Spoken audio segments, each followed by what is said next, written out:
In this box is my second build of a Warehouse 13 Farnsworth Communicator, and it is a huge upgrade to my first one.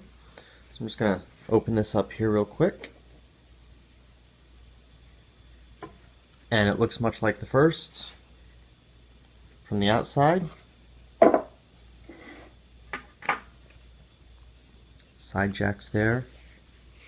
Nice brown paint, a little bit of weathering already. And as we open it up,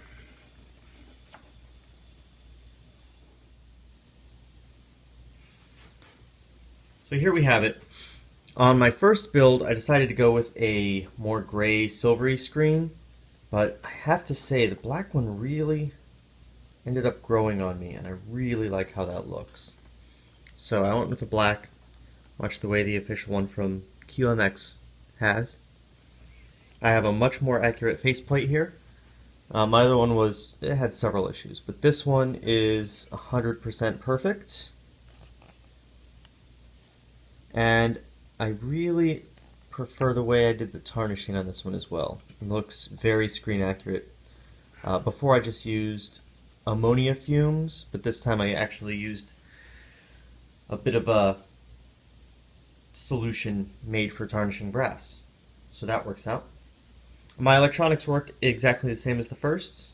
The selector switch has a 0-second delay, 3, 5, 10-second, and totally off, so you don't accidentally hit it. Let's have a look at the functions here. First button press makes it ring. Got the blinking light there. Second press to answer. And again, even though it's not screen accurate to have the bulb on while it's in the communicating mode, I think it makes so much more sense. It actually irritates me on the show when I see it just blinking randomly while they're talking. It should look different from when it's ringing. So then, hang it up. And the delay is just for the time before the first ring starts. And the ring will go on endlessly. It'll just loop forever. The middle knob does nothing. And that's pretty much it for that. However, I do have a special surprise, because this is the first Farnsworth to have electronics, and give me just a moment here. Pull these off. I also never went into how to take it apart in my first video, so this is how. You just unscrew those two knobs,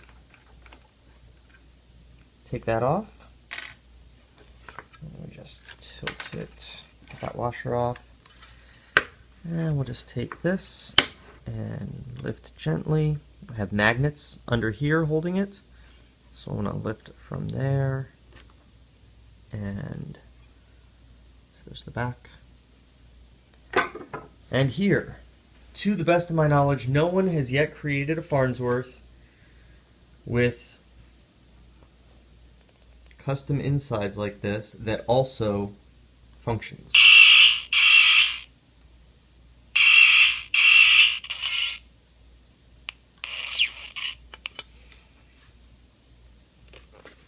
So there are my custom insides. I like to call them screen authentic because they've never actually been seen on screen, so we can't call them screen accurate. But I like to think that they could use this on the show and no one would think that it looked out of place.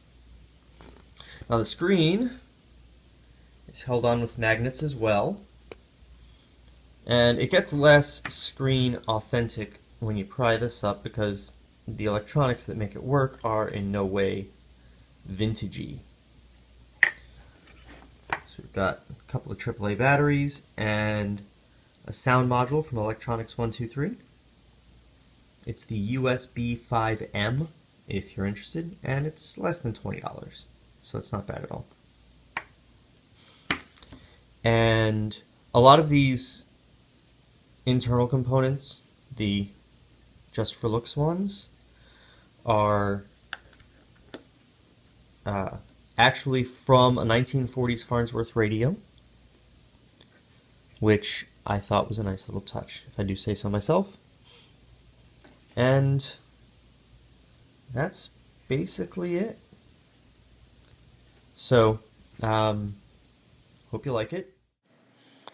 And now here's a look at some close-up details of it.